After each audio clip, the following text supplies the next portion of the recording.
Hey everybody, welcome back to the channel. My name is Kayla Fahey-Ahrndt. If you've been here before, thanks for coming back. If you haven't been here before and it's your first time, consider subscribing to the channel and hitting that like button. It helps me reach more people and also make sure that you don't miss the next video from me. If you like planning, organization, mindset, career/leadership, I cover all of those things. And I especially love helping people leaders, or what I like to call managers. So that could be like supervisors, team leaders, managers, directors, whatever that may be. So if you have people who work on your team, your manager. All right. So in today's video, I want to dive into manager training. And this is a sore subject for many of us. So let's just get right into it. So I did a poll on LinkedIn. And I asked, like, how much training did you receive as a manager? And this is not surprising, but most people said I got none or like a short handoff. Just a short handoff. And I will say, for my experience, for when I transitioned into a supervisor, I think I got 1 or 2 days with the previous supervisor and they were leaving the company. So they were already checked out. And I'm not going to offend anybody by saying that, like, they know this. But basically, they gave me the tools that they had already like gathered. Like, I had a binder of where to find things and some work aids. So that was actually really helpful overall. And then it was like, here are where my folders of my papers were, because a lot of things weren't digital yet at that time. This is 2015, y'all. Olden times.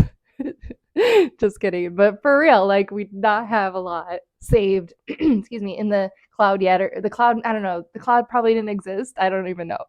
So, yeah, that was tough.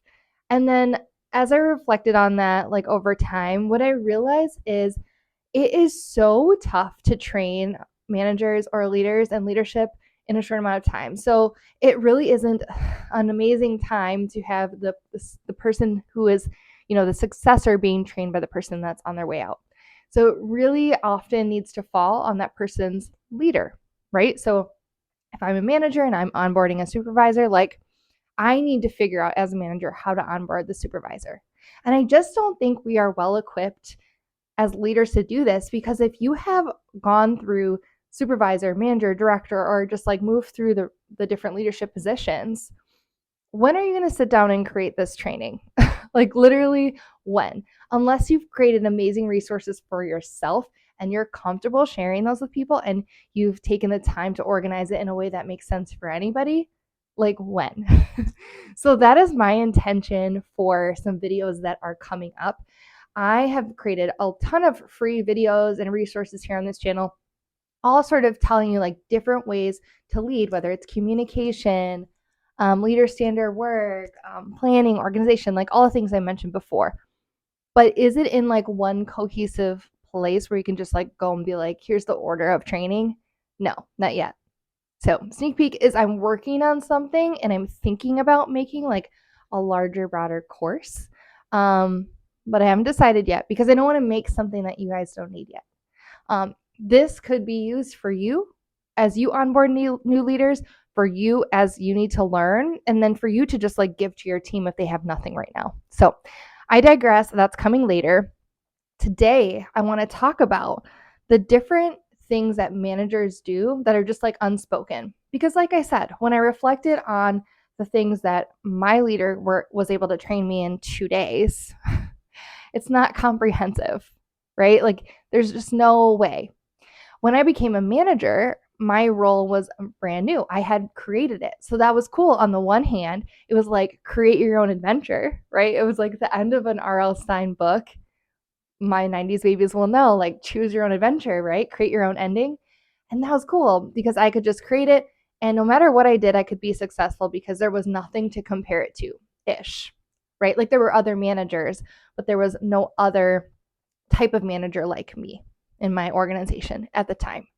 So that was one thing. But on the other hand, it was like, no one can really teach you how to organize your work. You need to work through that using other things. You could kind of like use this system, but you have to make it your own. But there was no person say, like, when I was in the role, here's what I did, which can be kind of helpful at times. So I feel your pain, whether it's you weren't trained or you were creating a role from the ground up. So let's just talk about a few things. And of course, like I said, I'm thinking about making a course on this, or doing like maybe a live mastermind series on like, here's how I would onboard a manager if I was to do it in general. And kind of like have some sort of group comprehensive coaching so that we could talk one-on-one. Because the other thing about YouTube is these are general ideas and solutions based on my experience, but I don't know your unique situation, and every situation is nuanced.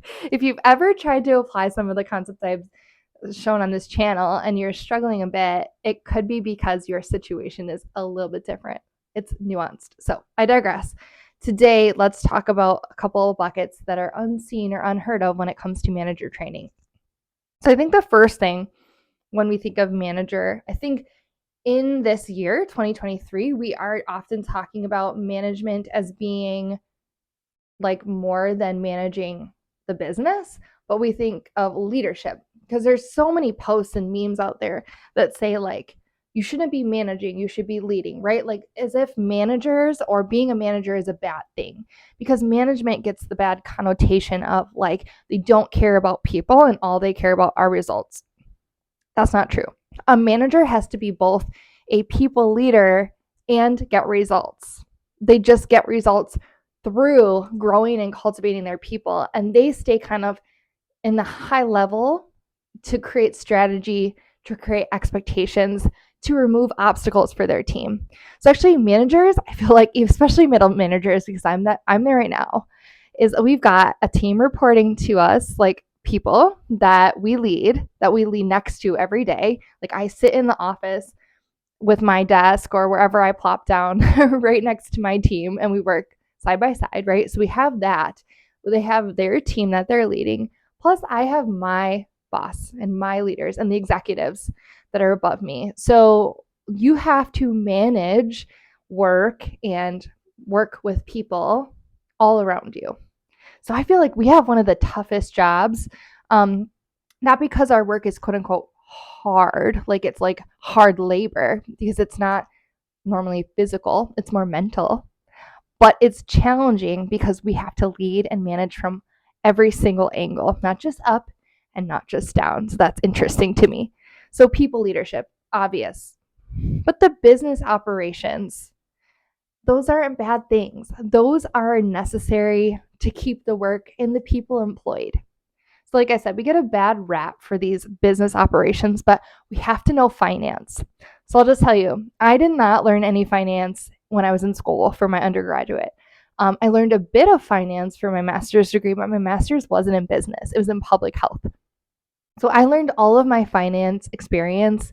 It was all on the job, it was experiential learning. And that's a cool thing. But how much faster could I have learned if somebody had trained me in that?